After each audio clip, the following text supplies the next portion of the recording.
Rabi, can you tell us about what's been happening with the latest research into border check irrigation and particularly regarding high flows? Yeah, look, there has been research conducted which has been running for the last 3 years. The outcome from that research is that people usually go for a higher flow for different reasons.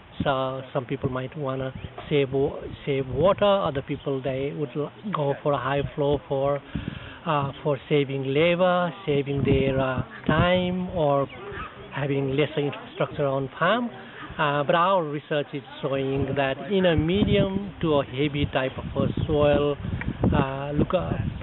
going beyond 10 meg per day in a typical type of a bay, you won't be able to save a lot of water. But as I said, there are other reasons for why people go for a high flow irrigation, like saving time. In terms of the light soil, you would be able to save a bit more water with a higher flow.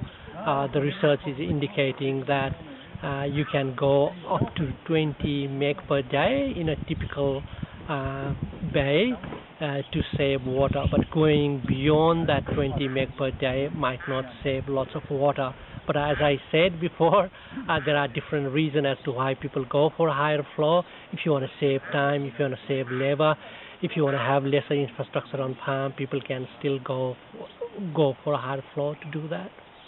I understand that cut-off times are fairly important too in terms of water saving. That you've discovered that, haven't you? Yeah, so that's one of the findings from the research as well, and which is a pretty important learnings for extension on farm as well. So basically, what it is saying is with a higher flow rate, the cut-off points becomes very, very critical, because if you don't cut off at the right time, the consequences are that you'll have lots of water going down the bay, and if you can't collect that water, there is this risk of all this water going to the creek and might have an environmental impact. So you might have to change your management practices if you are trying to put in a higher flow of water, because your cutoff point becomes very, very critical.